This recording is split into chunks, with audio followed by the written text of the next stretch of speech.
अस्सलामुअलैकुम। ANN news के साथ मैं हूं शमजा साबिर। शामिल करते हैं news headlines. Army chief general Qamar Javed Bajwa से अमरीकी नायब वजीर खारजा वेंडी शर्मन की मुलाकात। अफगानिस्तान, इलाकाई सिक्योरिटी सूरत हाल और बाहमी दिलचस्पी अमूर पर तबादला ख्याल। ISPR के मुताबिक आर्मी चीफ ने कहा कि पाकिस्तान अफगानिस्तान में सबकी शमूलियत के साथ अफगान हुकूमत की हिमायत करता है। अमरीकी नायब वजीर खारजा ने अफगानिस्तान से कामयाब इनखला में ताउन पर पाकिस्तान के किरदार को खूब सराहा। अमरीकी नायब सेक्रेटरी ने इलाकाई अमन के लिए पाकिस्तान से मिलकर काम जारी रखने के अज़्म का इज़हार किया। अमरीकी नायब वजीर खारजा वेंडी शर्मन की वजीर खारजा, कौमी सलामती के मुशीर मोईद यूसुफ और आर्मी चीफ से मुलाकात। कहा कि अमरीका पाकिस्तान के साथ इंसदाद दहशतगर्दी की कोशिशों को जारी रखेगा। अमरीकी नायब वजीर खारजा वेंडी शर्मन ने कहा कि पाक अमरीका ताल्लुकात की तवील तारीख है। अमरीकी नायब वजीर खारजा वेंडी शर्मन ने कहा कि वज़ीर आज़म इमरान खान और अमरीकी सदर जो बाइडन का जल्द राबता होगा। अमरीकी सेनेटर्स का पाकिस्तान के खिलाफ बिल का सवाल। अमरीकी नायब वजीर खारजा बोली कि हमें सैकड़ों बिल मिलते हैं, हजारों अफराद उनके पीछे होते हैं, हम पाकिस्तान के तहफुजात से आगाह हैं। नैब तरमीमी ऑर्डिनेंस लाहौर हाई कोर्ट में चैलेंज। दरखास्त में वफाकी हुकूमत समेत दीगर को फरीक बनाया गया। दरखास्त गुजार के मुताबिक पार्लियामेंट की मौजूदगी में ऑर्डिनेंस जारी नहीं किया जा सकता। कानून के मुताबिक चेयरमैन नैब की मुद्दत में तौसील नहीं हो सकती। किसी एक फर्द के लिए ऑर्डिनेंस जारी नहीं किया जा सकता। अदालत ने नैब तरमीमी ऑर्डिनेंस को कालादम करार दे दिया। गर्मियों में सुख न जाड़ों में चैन। सर्दियां अभी आई नहीं कि मुल्क में गैस का बहरान शिद्दत इख्तियार कर गया। सनतों को गैस की फराहमी मुअत्तल, निजी बिजली घरों को भी गैस की सप्लाई बंद। तर्जुमान सुई सदन का कहना है कि समंदर में तेज लहरों के बायस LNG का जहाज लेट हुआ। घरेलू सार्फिन को बिला ताअत्तुल गैस की फराहमी जारी रहेगी। IMF का टैक्सों में इजाफे के लिए डू मोर का मुतालबा। वजारत खजाना ने मुआशी तरक्की पर आलमी बैंक का तुख्मिया गैर हकीकी करार दे दिया। आलमी बैंक के मुताबिक उस वक्त पाकिस्तान में GDP 3.4 है, जो रवां माली साल के दौरान 5% तक पहुंच जाएगी। हुकाम ने कहा कि मईशत की बहाली का अमल तेजी से जारी है। जाम कमाल की हुकूमत मंझार में। जाम कमाल ने अपनी हुकूमत को बचाने के लिए कोशिशें तेज कर दी। वज़ीर आला बलोचिस्तान ने JUI से मदद मांग ली। हुकूमती मुखालिफिन के बाद JUI के गफूर हैदरी ने भी साफ इनकार कर दिया। अब्दुल गफूर हैदरी ने माजरत करते हुए कहा, अब पानी सर से गुजर चुका है। कराची के इलाकों क्लिफ्टन और डिफेंस के घरों में लूटमार। कराची में अफगान दिकेट गैंग करकरे ने पुलिस की धोड़े लगवा दी। दर्जनों वारदातों में मुलव्विस 100 से जायद कारिंदों में से एक भी पकड़ा नहीं जा सका। पठान गैंग रिहाइश गाहों में घुसकर शहरों से तलाई जेवरात, नकदी और कीमती अशिया छीन लेता है। पहले ही महंगाई के मारे अवाम को एक और झटका। बुरी खबर यह है कि बिजली ₹1.95 फी यूनिट महंगी कर दी गई। फ्यूल एडजस्टमेंट की मद में इजाफा अक्टूबर के बिलों में अदा करना होगा। नेपरा के मुताबिक बिजली सार्फिन पर 30 अरब 40 करोड़ का इजाफी बोझ पड़ेगा। हुकाम का कहना है कि इलेक्ट्रिक सार्फिन पर नेपरा फैसले का इतलाक नहीं होगा। कोरोना का तूफान कदरे थमने के बावजूद 29 कीमती जाने निकल गया, जिससे मजमूई अमवात की तादाद 28,087 हो गई। अच्छी खबर यह है कि नए केसेस में कमी आई है। एक दिन में 995 केसेस सामने आए। दूसरी जानिब मस्बत केसेस की शरह कम होकर 2.14 हो गई। सरकारी अदाद-ओ-शुमार के मुताबिक 24 घंटों के दौरान 1200 मरीज सेहतयाब हुए। जाहिर शाह डिप्टी चेयरमैन नैब मुकर्रर। सदर मुमलिकत ने समरी की मंजूरी दे दी। वजारत कानून और इंसाफ नोटिफिकेशन जारी करेगी। जाहिर शाह नैब में DG नैब ऑपरेशंस खिदमात सरअंजाम दे रहे थे। हुसैन असगर के इस्तीफा के बाद डिप्टी चेयरमैन कौमी एहतसाब ब्यूरो की सीट ताहाल खाली है। फेसबुक और इंस्टाग्राम की सर्विसेज एक बार फिर मुतासिर। सार्फिन को मुश्किलात का सामना करना पड़ा। फेसबुक इंतजामिया ने सार्फिन से माजरत करते हुए कहा, उन्हें इल्म है कि लोगों को दुश्वारी का सामना करना पड़ा। हम जल्द चीजों को मामूल पर लाने के लिए काम कर रहे हैं। लाहौर के ग्रेटर इकबाल पार्क में खातून टिकटॉकर आयशा के साथ दस्तदराजी का मामला। पुलिस ने आयशा के साथी रैम्बो समेत 12 अफराद को हिरासत में ले लिया। डीजीआई इन्वेस्टिगेशन तारिक जमाल का कहना है खातून ने उन अफराद के खिलाफ तहरीरी बयान दे दिया। आयशा ने वाकये का जिम्मेदार रैम्बो और उसके साथियों को करार दे दिया। पीसीबी का सख्त मौकिफ, पाकिस्तान का इखलाकी दबाव काम कर गया। न्यूजीलैंड का दौरा पाकिस्तान मुलतवी करने पर अपनी गलती का एहसास हो गया। केवी बोर्ड की पाकिस्तान से सीरीज रीशेड्यूल करने की तस्दीक। क्रिकेट बोर्ड के चीफ एग्जीक्यूटिव का कहना है पाकिस्तान क्रिकेट बोर्ड से राबते में है, 1 हफ्ते में हतमी फैसला कर लेंगे। T20 वर्ल्ड कप के लिए कौमी क्रिकेट टीम में तब्दीलियां। आसिफ खान और मोहम्मद हुसैन की जगह साबिक कप्तान सरफराज अहमद और हैदर अली को शामिल कर लिया गया। फखर जमान को खुशदिल शाह की जगह 15 रुकनी स्क्वाड में शामिल किया गया। सोहबत मकसूद को बरकरार रखने या ना रखने का फैसला मेडिकल फिटनेस के बाद जल्द सामने आ जाएगा।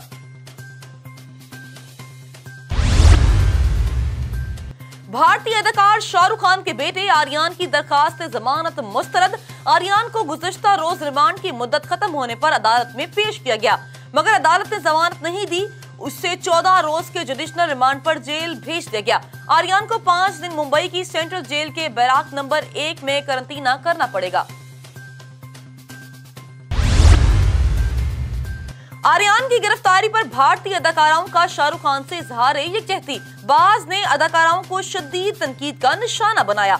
अदाकारा राखी सावंत भारतीय एंटी नारकोटिक्स पर बरस पड़ी, कहा कि ये नहीं जानती सच और झूठ क्या है, कौन किसको फंसा रहा है। एक ही बात कहना चाहती हूँ कि आप लोग शेर हो तो शेरों से लड़ो, गीदड़ बनकर बच्चे का शिकार मत करो।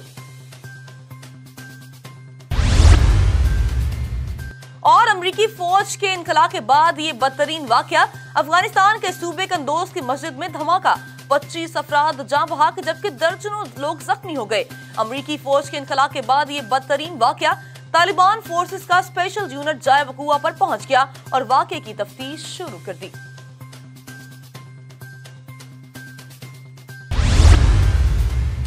हेडलाइंस आपने जानी, खबरों की तफसील होगी, लेकिन इस ब्रेक के बाद हमारे साथ रहिए।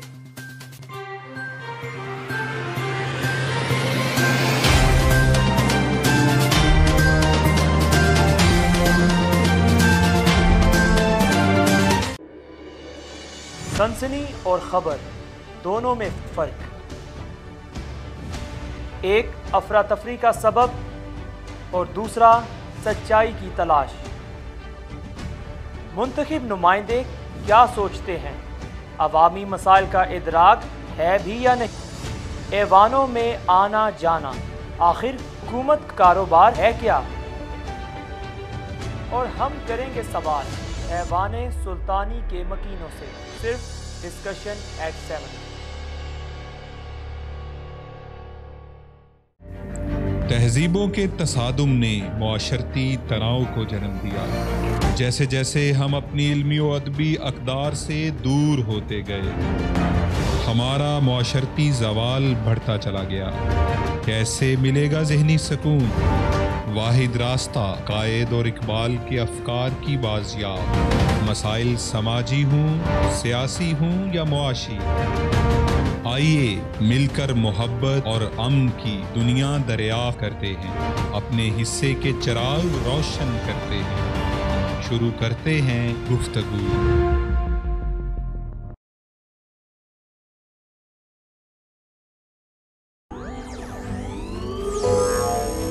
इक़्तिदार और ताकत की बहस और उलझे सवाल, सियासत की लम्हा ब लम्हा बदलती बसात। हम ढूंढेंगे इन सवालों का मंतकी जवाब। देखते रहिए प्रोग्राम सवाल से जवाब तक।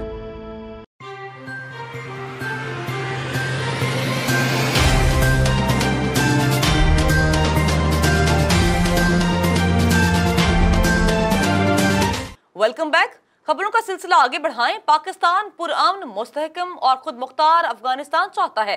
कौमी सलामती कमेटी के इजलास में वज़ीर-ए-आज़म, वफाकी वज़रा और मुशीरों का आज़म। मज़ीद जानिए इस रिपोर्ट में।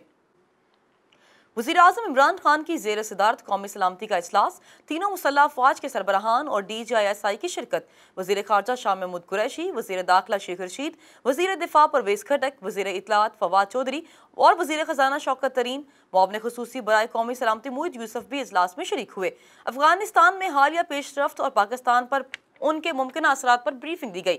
इलामिया में कहा गया कि अफगानिस्तान सूरत हाल से मुतल्लिक मरबूत पॉलिसी की जरूरत है। अफगानिस्तान में हुकूमत के मुख्तलिफ कोशिशों को हम आहंग करने के लिए खसूसी सेल कायम करने की हिदायत। खसूसी सेल इंसानी इमदाद के बैन अल-अक़वामी रवाबित में किरदार अदा करेगा। कहा गया कि पाकिस्तान पुरअमन, मुस्तहकम और खुद मुख्तार अफगानिस्तान चाहता है। इजलास में आलमी बरादरी पर जोर दिया गया कि वो अफगानिस्तान में इंसानी बहरान से बचने के लिए इक़दाम करे। अफगानिस्तान में किसी भी अदम इस्तेकाम के पाकिस्तान पर शदीद असरात हो सकते हैं। आर्मी चीफ से अमेरिका की नायब वजीर खारजा वेंडी शर्मन की मुलाकात। इस मौका पर आर्मी चीफ ने कहा कि पाकिस्तान अफगानिस्तान में वसीउल बुनियाद हुकूमत के कयाम की हिमायत करता है। मजीद जाने इस रिपोर्ट में। ISPR के मुताबिक अमरीकी नायब सेक्रेटरी ने army chief general Qamar Javed से मुलाकात की। मुलाकात में बाहमी दिलचस्पी के अमूर और इलाकाई सिक्योरिटी की सूरत हाल पर तबादला ख्याल किया गया।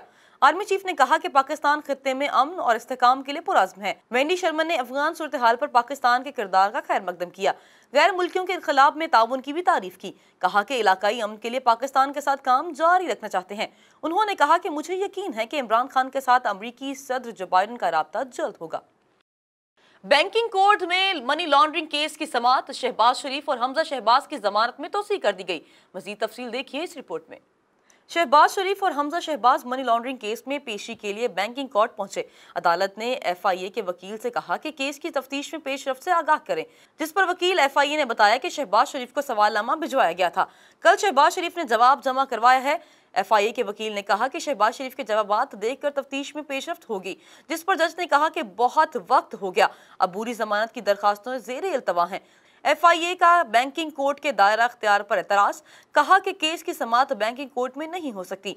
वकील FIA का कहना था कि एंटी करप्शन के दिफात की वजह से केस बैंकिंग कोर्ट में नहीं चलाया जा सकता, जिस पर जज बैंकिंग कोर्ट ने कहा कि पहली बार सरकारी वकील की तरफ से दायरा इख्तियार का सवाल उठाया गया है। शहबाज शरीफ का अदालत में कहना था कि मैं बात करना चाहता हूँ, ये वही पलंदा है जिस पर लंदन से फैसला आया है। FIA के अफसर तमाम बातें मीडिया को बता देते हैं। जज बैंकिंग कोर्ट का कहना था कि 30 अक्टूबर को अदालत के दायरा इख्तियार के एतराज पर समाअत होगी। अदालत ने लीगी रहनुमाओं की जमानतों में 30 अक्टूबर तक तोसी करने पर समाअत मुलतवी कर दी। अफगानिस्तान से इनखला के बाद अमेरिका और तालिबान की पहली मीटिंग कतर में हुई। अमेरिकी वफ्द ने दोहा में तालिबान कबीना अरकान से मुलाकात भी की। मजीद तफसील देखिए इस रिपोर्ट में। अफगानिस्तान से इनखला के बाद अमेरिका और तालिबान में पहला बाज़ाब्ता राब्ता। कतर में अमेरिका और तालिबान की पहली फेस टू फेस मीटिंग। अमेरिकी वफ्द के दोहा में तालिबान काबीना अरकान और नुमाइंदों से मुलाकात हुई। मुलाकात में अफगानिस्तान से गैर मुल्कियों के महफूज इनखला पर बात हुई। अमेरिकी वफ्द की अफगानिस्तान को दोबारा अलकायदा और दीगर दहशतगर्द तंजीमों की आमाजगाह न बनने पर जोर। अफगानिस्तान में खवातीन के हकूक पर बात हुई। वफ्द में अमेरिकी दफ्तर खारजा, इंटेलिजेंस, USAID के अरकान शामिल थे। तालिबान की जानिब से अबूरी हुकूमत के वज़ीर ख़ारजा मौलवी अमीर खान मक्का ने अफगान वफ्द की क़यादत की। अमरीकी अहदेदारों का कहना है कि मुलाकात तालिबान हुकूमत को तस्लीम करने से मुतालिक नहीं, पहले ही कह चुके हैं कि तालिबान हुकूमत को तस्लीम करने का इन्हसार उनके इक़दामात पर ही है। टिकटॉकर आयशा अकरम का इंकशाफ, कहा कि कोई और नहीं, इसके अपने दोस्त बनाए पाकिस्तान ग्रेटर इकबाल पार्क लेके गए। मज़ीद तफसील देखिए इस रिपोर्ट में। आयशा अकरम ने इंकशाफ किया कि जिस साथी के कहने पर वो इकबाल पार्क गई थीं, उसके दोस्त रैम्बो के पास उसकी कुछ नाजेबा वीडियोस हैं, जिसके जरिए वो उन्हें ब्लैकमेल करता रहा है। आयशा अकरम ने 8 अक्टूबर को DGI इन्वेस्टिगेशन लाहौर शारिक जमाल को तहरीरी दरखास्त दी। कहा कि उन्हें उनका दोस्त रैम्बो ब्लैकमेल करता रहा। यही नहीं, अब तक 10 लाख रुपए भी वसूल कर चुका है। दरखास्त में आयशा अकरम ने बताया कि यौम आज़ादी पर ग्रेटर इकबाल पार्क जाने का मंसूबा उनके दोस्त रैम्बो ने बनाया था। खातून ने दरखास्त में दावा किया कि वो रैम्बो को अपने निस्फ तनख्वाह भी देती हैं। रैम्बो के एक और साथी बादशाह ने टिकटॉकर्स का एक गैंग बना रखा है। ये लोग दूसरों को ब्लैकमेल करते हैं। इस तनाज़ा में DGI ने बताया कि आयशा अकरम के कहने पर रैम्बो और दीगर को शामिल तफ्तीश किया गया। पुलिस का कहना है कि खातून आयशा ने 400 अफराद के खिलाफ मुकदमा दर्ज कराया था। इस मुकदमे में 104 अफराद गिरफ्तार हुए। खातून ने शनाख्त परेड के दौरान 6 अफराद को शनाख्त किया। पुलिस का कहना है कि अरसलान, आबिद, इफ्तिखार, शहरियार, मेहरान और साजिद को खातून ने पहचान लिया था। वाकये में मुलविस दीगर अफराद को जमानत पर रिहाई मिल चुकी है। न्यूज़ स्टूडियो से फिलवक्त इतना ही। मजीद खबरों और अपडेट्स के लिए देखते रहिए ANN न्यूज़।